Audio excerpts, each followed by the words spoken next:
Well, it's before I talk about the book, it's kind of crazy because I never thought I'd write a book in my life. Like I never I was not the book writer guy. I was not I didn't even graduate high school. Like and it's not I just the only thing I like to read, and I wrote it in the book, and if anybody reads the book, I used to love anything to do with sports. I love sports, right? I mean, last night I was at the Dodger game with my family. We were at the game, and I love sports, and I would read anything sports related.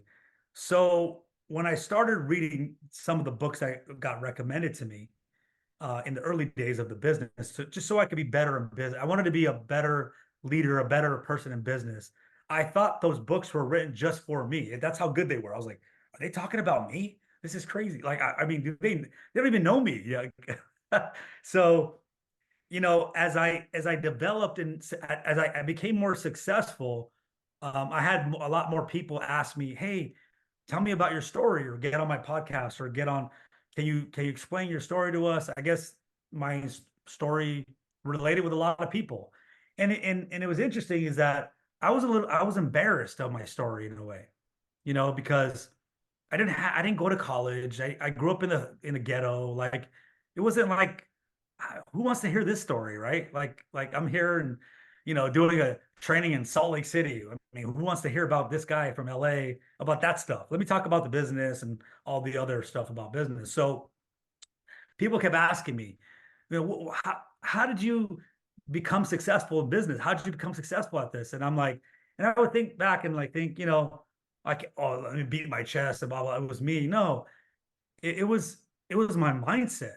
It was my mindset. It was because I look back and think about scenarios that I was in and how I don't know, God gifted me some talent. I don't know where this came from. It had to be because there was things and situations and scenarios I was put in as a young kid where I could have been in big trouble. And I use my mindset and to get out of certain situations, to not do things or do stuff that would harm me or my family. And that was always in my mind. Like it was always like, I can't do this, I can't do that. And I always noticed like, wait a minute, I'm always I can these are different types of mindsets. There's no one mindset, right? It's like there's one or two or different types of mindsets. So that's why when I wrote the book, the biggest thing is that people, they're just not aware of what mindset they're in. Because if they're aware, they can control the mind and change things.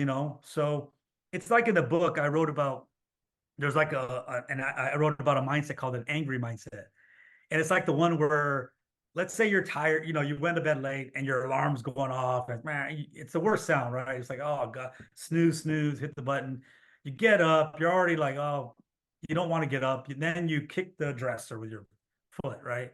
And then guess what happened? You're in pain, your foot's hurting. You're like, it puts you in a bad state of mind, and it's like over and over. Like everything goes wrong, right? You get your car, you don't have gas. Oh, I gotta go to the gas station, or this happens, and it's like downhill from there. You have the worst. You're setting yourself up for the worst day possible, you know. But if you know what kind of mindset you're in, you can check yourself out of that immediately, right? You kick your foot, all right, whatever. Okay, you know what? Let me be grateful. Let me be in the gratitude mindset. Let me be grateful I'm alive, and I'm having the sun's out. It's a great day today. Let me flip the switch and take me in a different direction. So that's what this book is about, and that's why I wrote the book.